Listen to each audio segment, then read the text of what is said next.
Assalamualaikum warahmatullahi wabarakatuh. Sebelumnya perkenalkan, nama saya Nurul Tatulaya dari kelas MP 4C. Baik, di sini saya akan menjelaskan cara mengolah data acak dan membuatnya dalam tabel distribusi sampai dengan membuat grafik poligon dan histogram.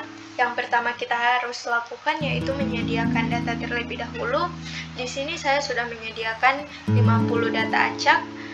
Jadi langkah pertama yang harus kita lakukan yaitu mengurutkan data dari yang terkecil sampai terbesar. Berarti di sini kita mencari atau mengurutkan nilai yang paling rendah sampai paling tertinggi dari data yang sudah kita gunakan sebelumnya. Jadi didapatkan di sini yaitu 35 data terendah dan yang paling tertinggi yaitu 94. Selanjutnya kita akan menghitung rentang atau jangkauan. Rumus menghitung rentang yaitu rentang sama dengan Xmax sama kurang Xmin. Xmax di sini yaitu nilai tertinggi dan Xmin yaitu nilai terendah. Nilai tertinggi yang kita dapatkan di data sebelumnya yaitu 94 dan nilai terendah yaitu 35. Jadi 94 kurang 35 yaitu 59. Selanjutnya kita akan menghitung banyak kelas. Jadi rumus yang digunakan yaitu rumus Stargess, di mana K sama dengan 1 tambah 3,3 log N sama dengan 1 tambah 3,3 log N log 50. Jadi N di sini yaitu merupakan banyak data yang kita punya. Jadi di sini yaitu 50. Kemudian sama dengan 1 tambah 3,3 kali log 50 kita peroleh yaitu 1,70 sama dengan 1 tambah 5,61. 5,61 ini dari mana? Yaitu dari 3,3 kali 1,70. Jadi kita peroleh 5,61 sama dengan 1 tambah 5,61 yaitu 6,61. Jadi kita bulatkan menjadi 7. Jadi banyak kelas yang kita peroleh adalah 7. Selanjutnya kita akan menghitung interval kelas. Jadi rumus menghitung interval kelas ini yaitu I sama dengan R per K. I di sini yaitu interval kelas sama dengan R yaitu rentang dan K adalah banyak. Jadi R per K rentang di sini kita dapatkan yaitu 59, kemudian banyak kelas yaitu 7 sama dengan 59 dibagi 7, 8,4 kita bulatkan menjadi 8. Untuk selanjutnya kita akan menghitung frekuensi dari masing-masing kelas. Jadi frekuensi ini merupakan kemunculan data dengan interval kelas yang kita sudah dapatkan tadi yaitu 8. Kemudian kita akan menghitung kemunculan data dari data sebelumnya yaitu 3 sampai 42. Data yang muncul yaitu 10, kemudian 43 sampai 52 data yang muncul yaitu 5, begitupun seterusnya. Kemudian kita pakai data tadi di tabel distribusi frekuensi kumulatif. Yang pertama kita harus cari yaitu menentukan interval frekuensi. Jadi interval frekuensi yaitu kita ambil dari data tadi, kemudian frekuensi, kemudian masuk pada batasnya. Jadi batasnya tadi sini kita menggunakan rumus batas bawah dikurangi 0,5 dan batas atas ditambahkan 0,5. Jadi 35 kurang 0,5 yaitu 34,5 dan 42 ditambahkan 0,5 diperoleh 42,5, begitupun seterusnya. Selanjutnya yaitu kita mencari nilai tengah. Nilai tengah menggunakan rumus batas bawah ditambahkan batas atas kemudian dibagi 2. Jadi 34,5 ditambahkan 42,5 dibagi menjadi 2 didapatkan hasilnya 38,5, begitu juga seterusnya. Selanjutnya yaitu relatif. Jadi rumus dari relatif yaitu E per N kali 100. Jadi frekuensi dikali 100 kemudian dibagi dengan banyak data yang kita peroleh. Misalnya ini 10 kali 100 yaitu 1000, kemudian kita bagi 50, didapatkan nilainya yaitu 20,00.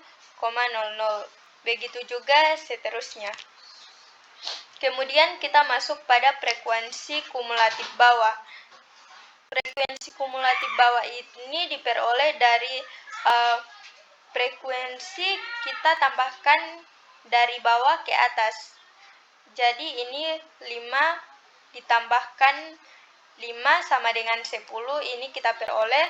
Kemudian 10 ditambahkan 6 yaitu 16, begitu juga seterusnya. Selanjutnya frekuensi kumulatif atas.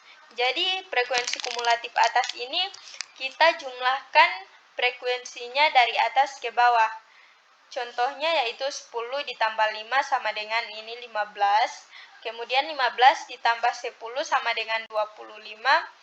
25 ditambah 5 sama dengan 30 dan begitu juga seterusnya. Kemudian yang terakhir yaitu kita menentukan frekuensi relatif kumulatif. Frekuensi relatif kumulatif ini kita ambil dari menambahkan nilai relatif dari bawah ke atas. Jadi 10 ditambah 10 yaitu 20, kemudian 20 ditambah 12 yaitu 32, 32 ditambah 8 yaitu 40, begitu juga seterusnya sampai kita mendapatkan nilai 100.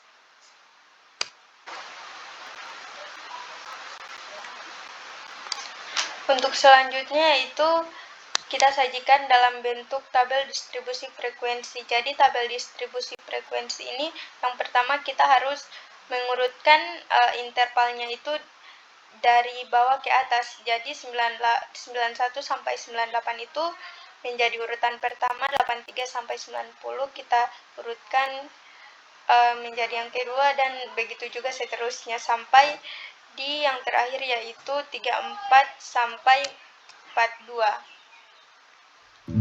Begitu juga untuk frekuensinya kita urutkan dari bawah ke atas. Selanjutnya kita akan menentukan midpoint-nya atau X.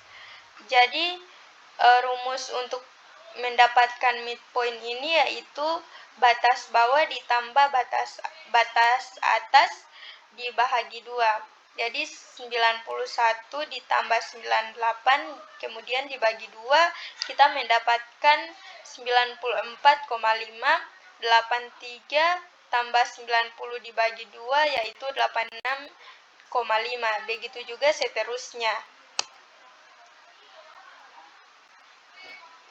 Kemudian selanjutnya yaitu tabel distribusi frekuensi histogram.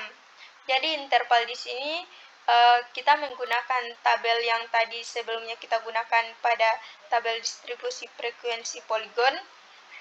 Tetapi di sini kita mencari nilai nyatanya. Cara mencari nilai nyata di sini yaitu batas bawah dikurang 0,5 kemudian batas atas dikurang 0,5. Jadi 91 kurang 0,5 yaitu 90,5 dan 98 ditambah 0,5 kita dapatkan 98,5, begitu juga seterusnya. Selanjutnya kita masuk pada grafik poligon distribusi frekuensi. Jadi kita menggunakan tabel yang ada pada nomor 7 tadi bagian A, yaitu tabel distribusi frekuensi poligon. Jadi di sini kita menentukan 38 ini kita titikkan di angka 10, yaitu ini merupakan frekuensinya dan ini merupakan interval. Jadi 38,5 ini berada di titik 10, kemudian 4 46,5 di titik 5, 54 yaitu di 10, dan begitu juga seterusnya sampai 94,5 ini berada di titik 5.